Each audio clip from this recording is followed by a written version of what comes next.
그만해도 족하다, 그만해도 족하다라는 제목으로 말씀 전하겠습니다. 오늘 본문 말씀은 그 가나안 땅에 들어가기를 소원하는 모세의 강구와 이에 대한 그 하나님의 거절에 대한 해고를 기록하고 있는 내용입니다. 모세는 약속의 땅에 들어가서 자신의 눈으로 그 땅의 풍요로움과 아름다움을 보고 싶은 그러한 열망이 간절하였습니다. 그렇기 때문에 그 하나님 앞에 가나안 땅에 들어가게 해달라고 하나님께 간절히 기도하는 것을 보게 됩니다. 25절에 보시면 구하옵나니 나를 건너가게 하사 요단 저쪽에 있는 아름다운 땅, 아름다운 산과 레바논을 보게 하옵소서라고 말을 하고 있습니다. 그렇지만 모세는 이전에 그 하나님의 거룩함을 나타내지 못한 그러한 사건이 있었습니다. 무리바 물 사건인데 그 하나님께서 반석에게 명해서 물을 내라라고 모세에게 하나님께서 명령하셨을 때에 모세는 그 이스라엘 백성들의 이 완악함으로 인해서 자신이 겪고 있는 그러한 많은 일들에 의한 이 분을 삭히지 못하고 분을 내므로 하나님께서 분명히 반석에게 명하라라고 말씀하셨는데 그 반석을 두 번 치는 그런 행위를 통해서 하나님의 거룩함을 나타내지 못했습니다.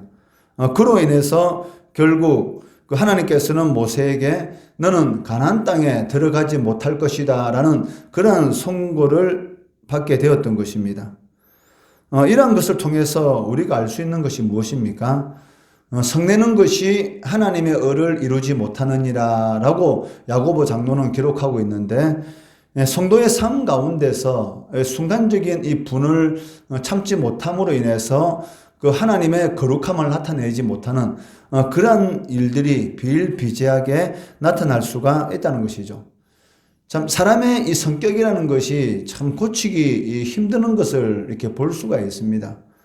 그로 인해서 이 불같은 그 성격이 끊임없이 그 사람을 붙들고 그를 통해서 그 하나님의 의를 이렇게 나타내지 못하는 그런 일들이 우리의 신앙생활 가운데서 나타나는 것을 볼 수가 있는데 사실 모세는 어떻게 보면 그 인내의 사람이고 또 어떻게 보면은 이 온유한 그 지면의 모세처럼 온유한 사람도 없다라고 하나님께서 말씀하신 것처럼 모세는 온유한 사람이었습니다. 그런데도 불구하고 얼마나 이스라엘 백성들이 이 모세의 마음을 아프게 했고 그런 것들이 계속 쌓임으로 인해서 어떻게 보면 그 순간적인 이 분을 참지 못하고 자신이 물을 내겠다 하면서 이스라엘 백성들의 이 완악함을 책망하는 그런 의도로 이 반석을 지팡이로 두 번 침으로 인해서 결국은 그 별거 아닌 것 같았지만 그 별거 아닌 그 일로 인해서 모세는 가나안 땅에 들어가지 못하는 그런 선고를 받게 되었던 것입니다. 그렇기 때문에 모세는 하나님께 그에 대한 결정을 제고해 달라고 하나님 앞에 간절히 기도합니다. 그렇지만 모세의 이러한 간절한 기도에도 불구하고 하나님께서는 이 단번에 거절하는 것을 보게 됩니다. 26절에 보시면 여호와께서 너희 때문에 내게 진노하사 내 말을 듣지 아니하시고 내게 이르시기를 그만해도 족하니 이 일로 다시 내게 말하지 말라라고 말씀하고 계십니다. 누구보다도 약속의 땅에 대한 갈망이 모세는 컸습니다. 또 누구보다도 하나님과 이스라엘 백성들을 위한 많은 수고를 했던 모세입니다.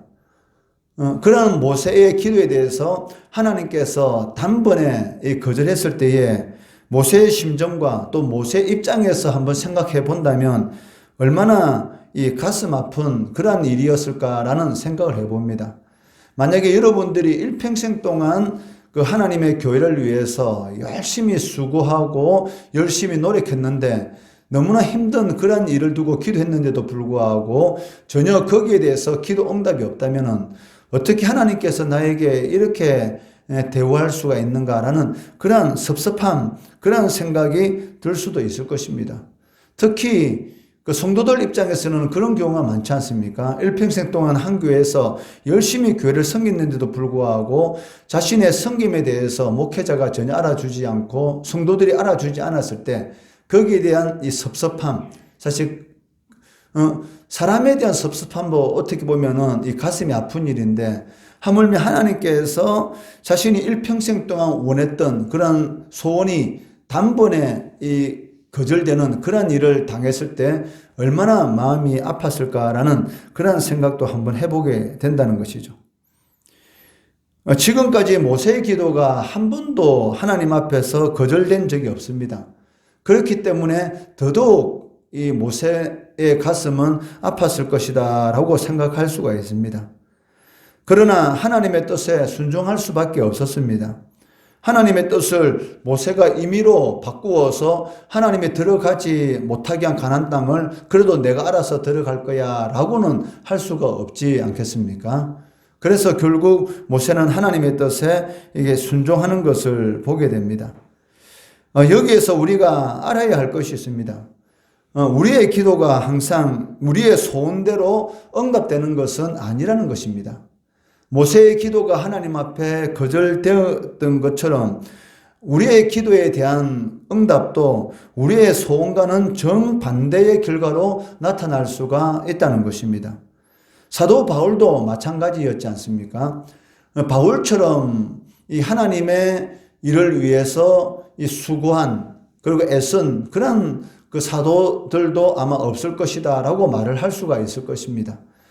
인간적인 입장에서 보면 인간이 누릴 수 있는 모든 것을 누릴 수 있는 그런 위치에 있던 바울이 이 다메섹 도상에서 부활하신 주님을 만남으로 인해서 모든 것을 들어온 배설물로 여기고 이방인의 사도로서 얼마나 많은 그 수고를 했습니까?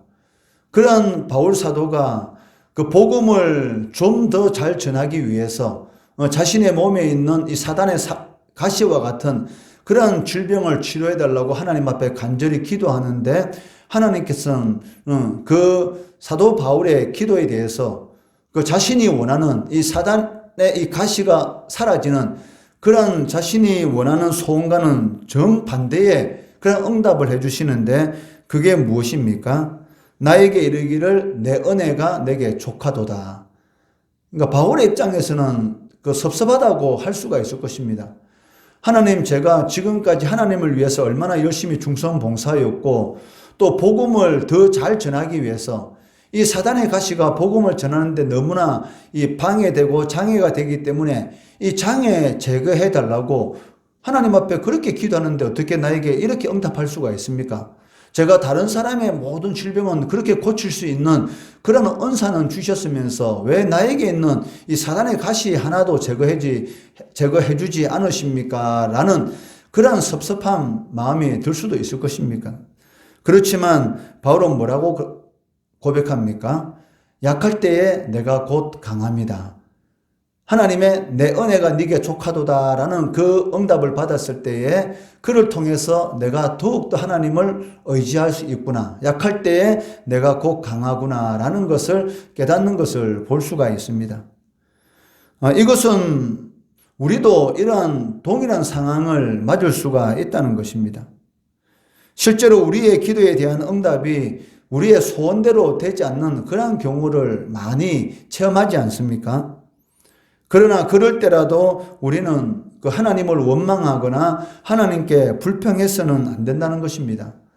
마태복음 7장 11절 말씀해 보시면 주님은 하나님께 구하는 자에게 하나님께서는 좋은 것으로 주신다라고 분명히 말씀하고 계십니다.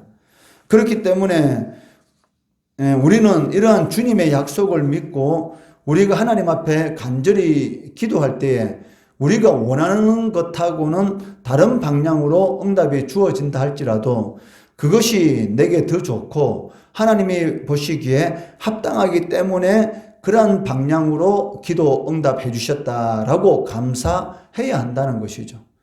왜냐하면 나도 나를 잘 모릅니다. 내 인생이 어떻게 흘러갈지 내가 어떻게 알겠습니까? 그렇지만 하나님께서는 다 알고 계시기 때문에 무엇이 나에게 가장 좋은가를 하나님은 잘 알고 계시는 것이죠. 그렇기 때문에 어떤 때는 우리가 원하는 기도 응답하고는 정반대의 방향으로 기도 응답이 나올 수가 있다는 것입니다.